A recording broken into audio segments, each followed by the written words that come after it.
Namaste to one and all. Welcome back to another session of Science at Your Tips.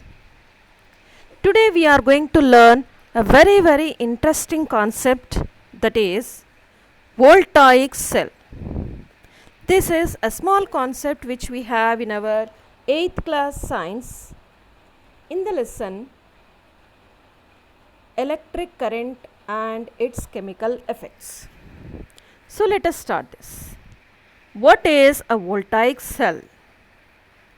Voltaic cell is nothing but it's a type of electrochemical cell which will use chemical reactions and produces electrical energy.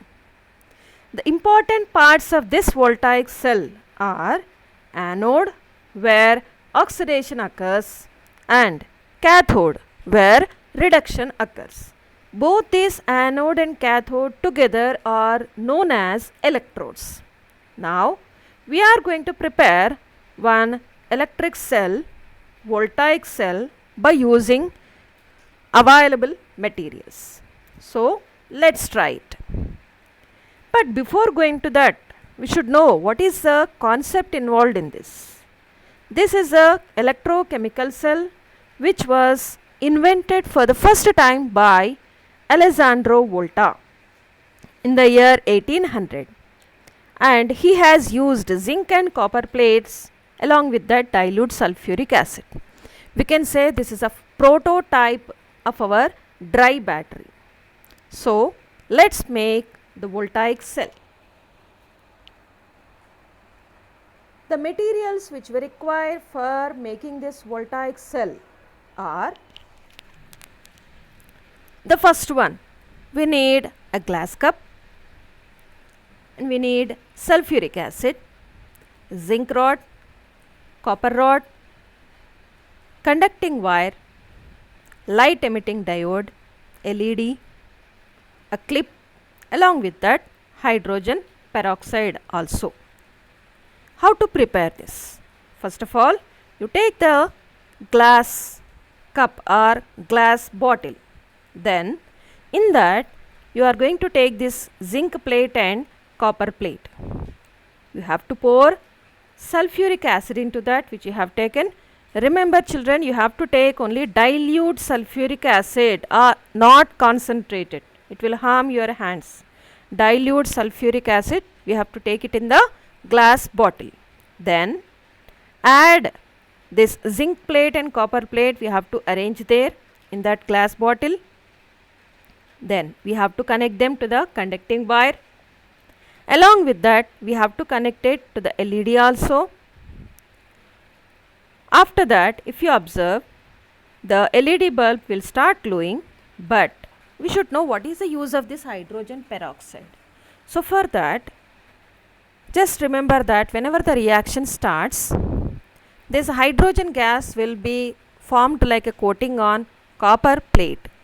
So because of that, the amount of current will be reducing. It will get weaker. So by that, LED bulb glowing also will not be proper. Means we are getting a reduced brightness for the bulb. So that is why we have to add some amount of hydrogen peroxide there, so that this hydrogen gas coating can be removed off. Then the reaction will continue. So after adding these all, after constructing that, it will look like this. So here you can see we have taken the copper rod, zinc rod, dipped in sulfuric acid. All these are taken in a glass beaker, and we have connected to the conducting wire, and that conducting wire is connected to the LED bulb. And here what is happening?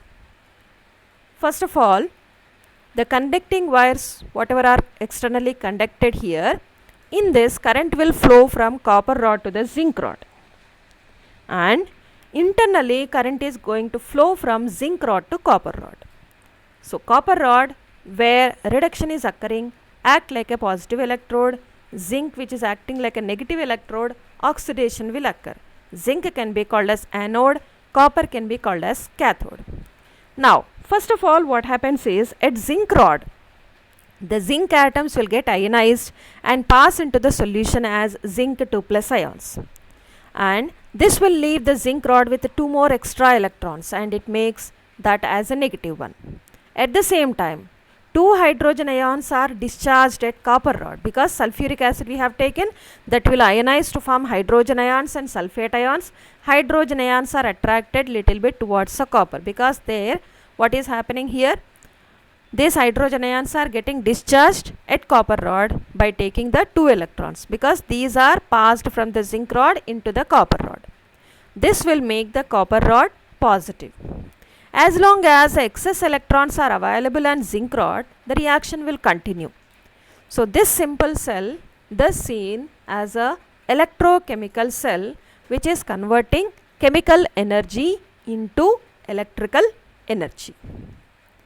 Okay, so this is what about our voltaic cell.